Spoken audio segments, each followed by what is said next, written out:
खुलुमबाय। उदालगुरि जिल्ला दुलाराय बाथौ गौथुम लाइमोन आफादनि खुंनो गोनां खुंगा 29थि लाइमोन सावरायमा जथुमनि बानजाय आफादनि आं गाहाय नेहाथारि, मुङा खनसाय सरगियारि। दा बे समाव आंनिफ्राय फोरसावनो नागिरदों आं उदालगुरि जिल्ला दुलाराय बाथौ गौथुम नैबे लाइमोन आफादनि जानो थांगासिनो दङ जोंहा 29थि सावरायमा जथुम। बे सावरायमा जथुमनि गेजेरजों आं बेखौनो मेसेज होनो नागिरदों जे जोंहा उदालगुरि जिल्ला दुलाराय बाथौ गौथुम लाइमोन आफादा जा मोनसे मोनफ्रोमबो बियाबावहा डिरेक्सन हरनाय बायदियै 40 सा थान्दै बाहागो लाफैनो नैबे सावराय जथुमायाव खावलायदों।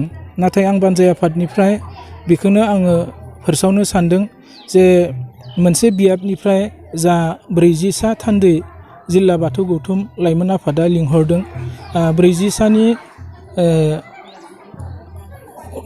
सानि बारा अर्थात 80 सा बा 100 साब्लाबो मोनसे बियाबनिफ्राय जोंनि नैबे बानजाय आफादा बानजायनो थाखाय साखाफारा जानानै दङ।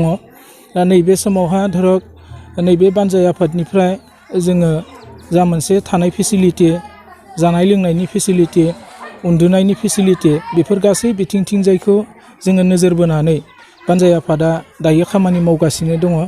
दा बेखायनो आङो उदालगुरि जिल्ला दुलाराय बाथौ गौथुम लाइमोन आफादनि नैबे जानो गोनां जा मोनसे सावरायमा जथुम, दा बेयावहा गासै बियाबफोरखौ मोजां रोखोमनि बाहागो लाफैना नैबे धोरोमनि जा मोनसे सावरायमा जथुम, बेयाव बाहागो लालायलायनानै धोरोमनि गियानखौ लानो थाखाय बयबो जाखांफुंनाय लाइमोन सेंग्रा सिख्लाफोरखौ आं बानजाय आफादनि जानानै खावलायदों।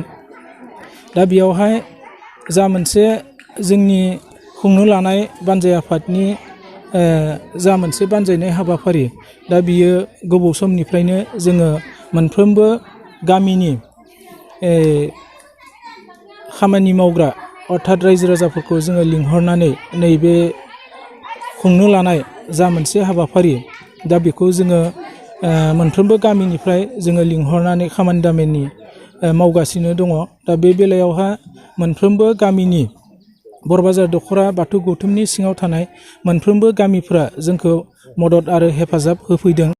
गिबि साननि नैबे हाबाफारि महरै आसाम आयेन आफादनि बुंथिगिरि बिथां बिस्वजित दैमारिया बाहागो लाफैगोन आरो अखानायै जा मोनसे सावराय आयदा, नैथि खोलोबनि सावराय आयदा, बे सावराय आयदायावहा जोंहा बिटिसिनि चिफ बिथां प्रमद बर' सारा बाहागो लाफैगोन। दा बेखायनो जिल्लानि जेसेबांखिनि लाइमोन सेंग्रा सिख्लाफोर दङ, नैबे हाबाफारियाव मोजां रोखोमै बाहागो लाफैगोनखौ आं बानजाय आफादनि जानानै खावलायनाय थादों। दा बे समाव